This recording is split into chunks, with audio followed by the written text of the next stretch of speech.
jabatan tahun 2023. Perkenalkan, saya Aminullah, mahasiswa PPG Universitas Negeri Malang, NIM 233129713 Saya mengajar di SMP Negeri 4, Kecamatan Madapanga, Kabupaten Bima. Hari ini, Senin 4 Desember 2023, akan melaksanakan praktik pembelajaran UKIN di kelas 9. Materi reproduksi pada tumbuhan dan hewan.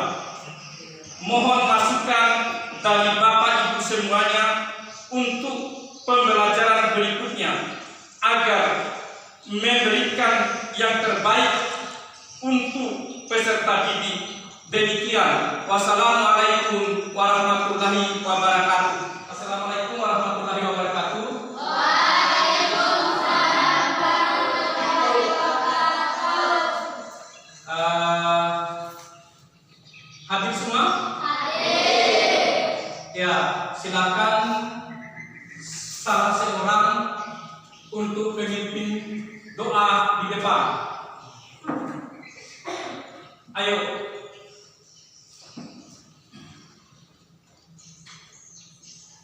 Sebelum kita belajar, marilah kita berdoa. Doa mulai.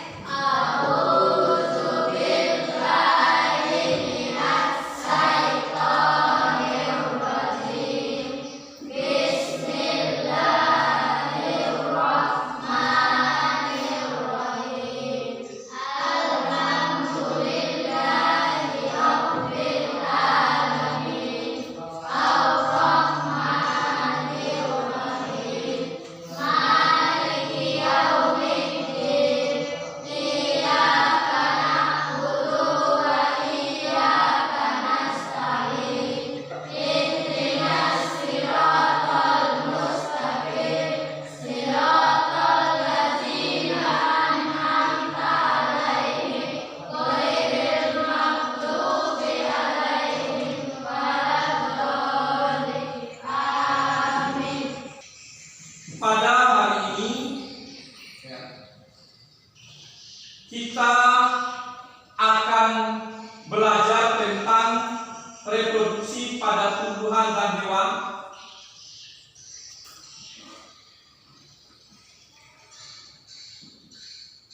Kita harus bersyukur kepada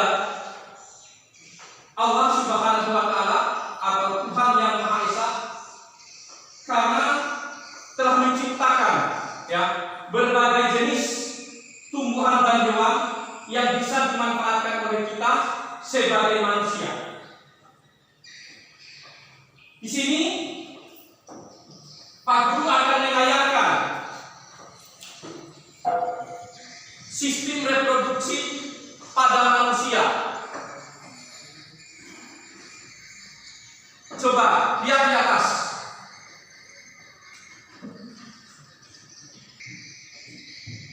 Ini reproduksi pada tumbuhan. Coba lihat di atas.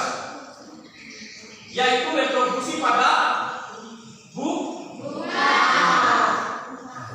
Reproduksi ini. Gambar di atas ini adalah salah satu contoh reproduksi, ya. Alat reproduksi pada bunga. Siapa yang tahu apa itu alat reproduksi pada bunga?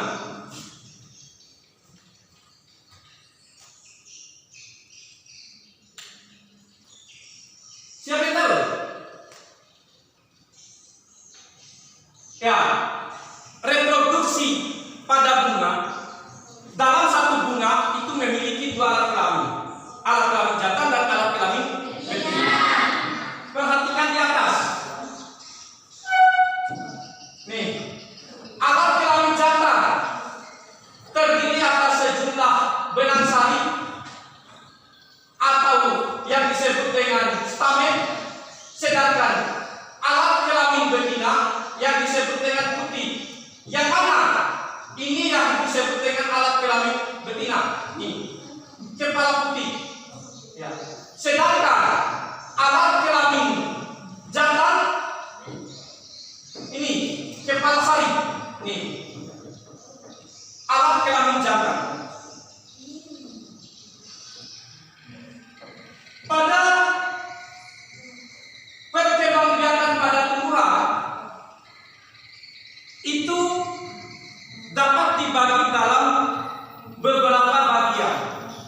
perkembangbiakan apa saja?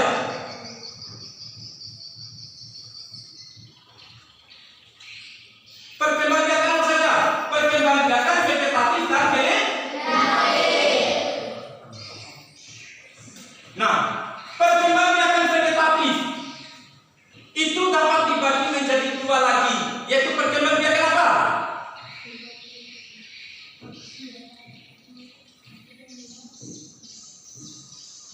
Vegetatif apa? Ya, vegetatif alami dengan vegetatif buatan. Sekarang kalian mencangkok tumbuh-tumbuhan, misalnya mencangkok mangga, apakah itu termasuk vegetatif buatan? Iya, termasuk vegetatif buatan. Kenapa dikatakan termasuk vegetatif buatan? Karena itu adalah dengan bantuan siapa? Dengan bantuan manusia. Sekarang lihat di atas, pembentukan sel kelamin jantan dan sel kelamin betina yang menjadi alat perkembangbiakan. Nih, pembentukan sel kelamin jantan dan betina. Di dalam ruang sari terdapat sel induk megaspora diploid dan sel induk mikrospora yang membelah secara meiosis dan menghasilkan 4 sel mikrospora haploid.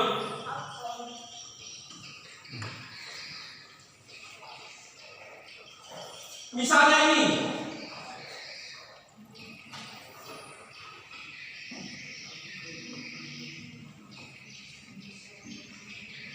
perkembangbiakan pada reproduksi generatif tadi ya, itu terjadi pada tumbuhan angiospermae. Ya. Tumbuhan angiospermae ini adalah merupakan sebuah tumbuhan yang berbiji tertutup.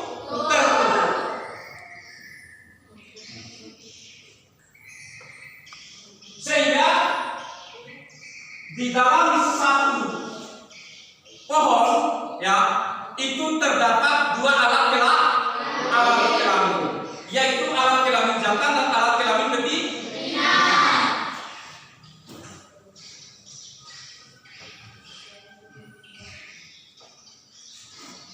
Ya, pada pembelajaran kita ini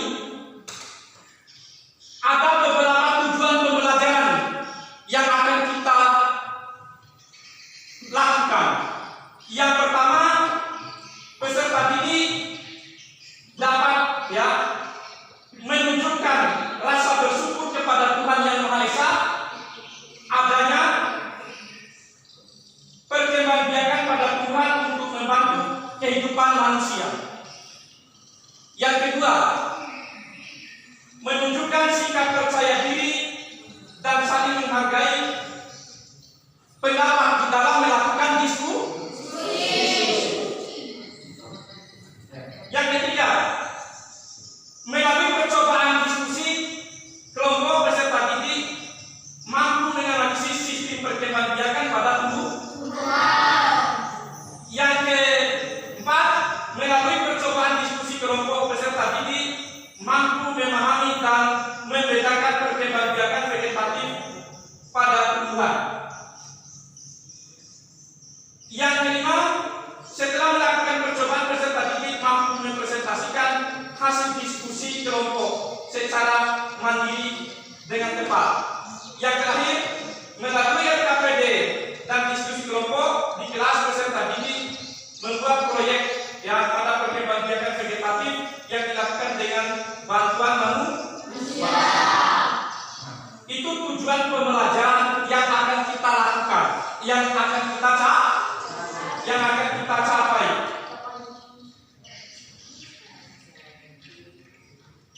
Nah, sekarang silakan dibagi ke dalam 3 kelompok.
Ya, silakan dikerjakan LKPD-nya. Ayo silakan dikerjakan LKPD-nya.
Sudah cepat.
Dan kerjakan dengan baik.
saya akan memanggil secara acak. Ya. Sekarang silakan kelompok 3 maju 3 orang untuk ke depan mewakili temannya. Ayo maju ke sini. 3 orang, ayo. Yang di tengahnya yang akan membaca.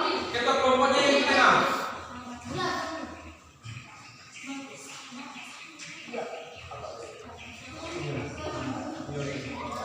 Ya, dengarkan baik-baik sini. Cepat. Masih ingatkah kalian apa yang dimaksud dengan tumbuhan Aedes aegypti? Aedes aegypti adalah tumbuhan yang memiliki sebagai alat untuk membiarkan generatif. Apa yang dimaksud dengan pembiarkan biarkan secara generatif adalah pembiarkan pada tumbuhan yang tidak memerlukan alat melalui data dari betina, sedangkan pembiarkan generatif seksual adalah pembiarkan pada tumbuhan yang merupakan alat pembiarkan dan betina.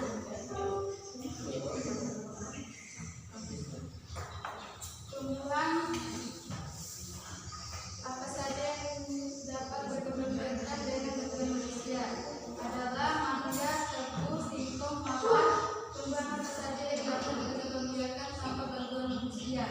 Pisang, jahe, cucur bebek, bawang. Coba jelaskan mengapa bagian tubuh tumbuhan dapat digunakan untuk menghasilkan biji baru.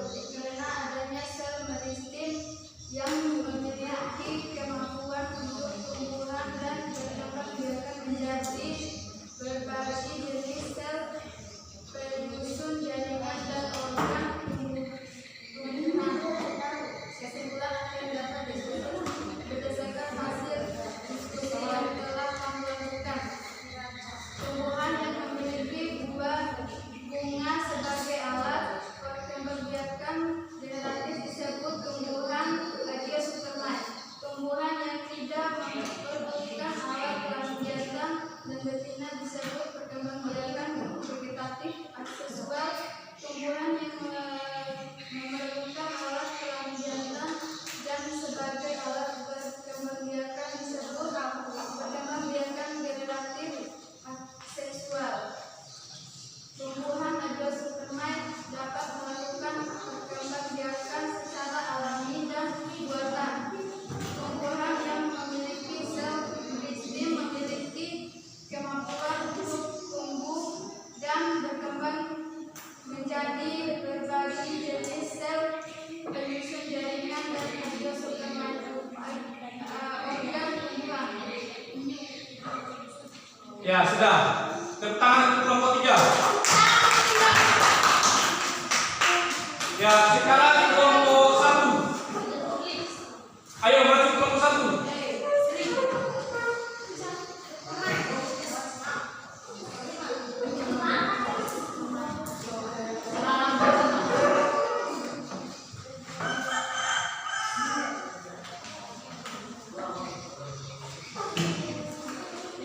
Coba yang kelompok lain. Dengarkan baik-baik. Masih ingatkah kalian apa yang dimaksud dengan tumbuhan Aegiospermae?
tumbuhan dan berkembang menjadi berbagai jenis sel penyusun jaringan dan organ tubuh. Ya, sudah. Tepuk tangan untuk nomor 1.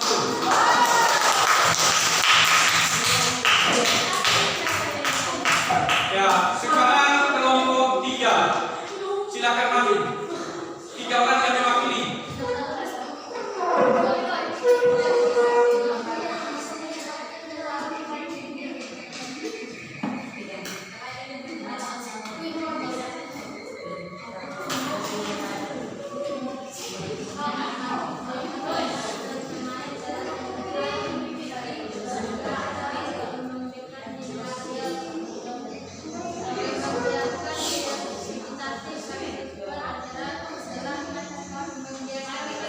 Coba yang lain dengarkan temannya ke depan.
Ya, sudah.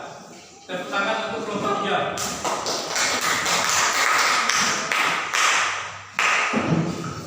Ya, sudah coba perhatikan di sini.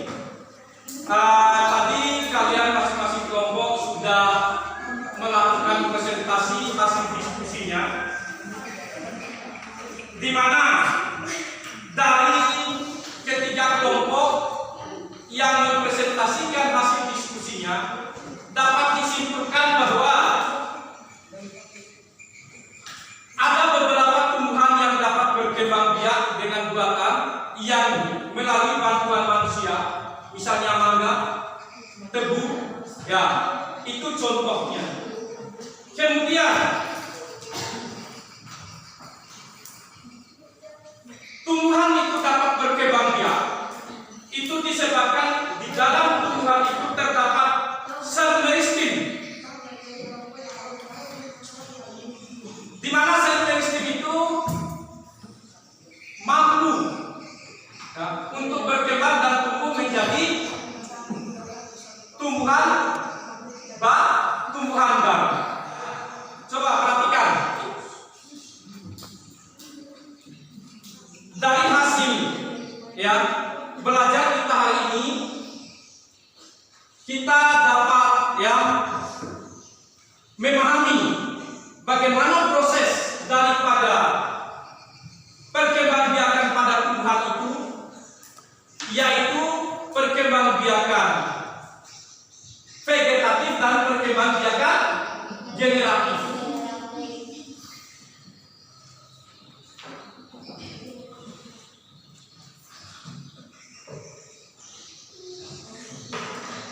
Sekarang siapa yang bisa bertanya? Siapa yang bisa menjawab pertanyaan dari Pak Guru?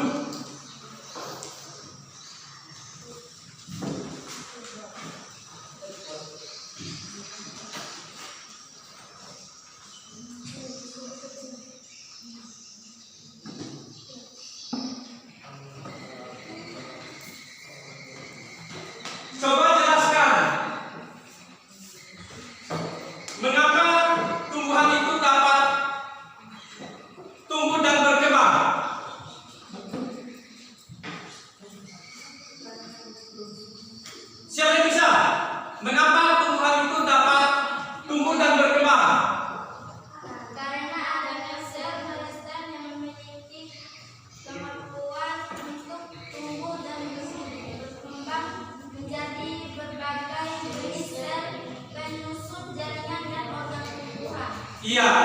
Jadi kenapa tumbuhan itu dapat tumbuh dan berkembang?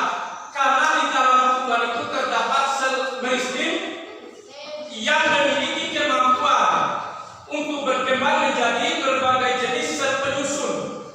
Ya, baik itu penyusun jaringan maupun penyusun organ tubuh.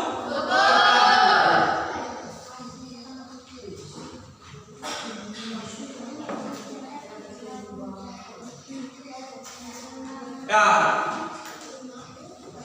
untuk minggu depan kita akan mempelajari kembali yaitu penyerbukan biji dan perkembangan daripada biji itu sendiri. Ya, demikian ya pembelajaran kita hari ini ya.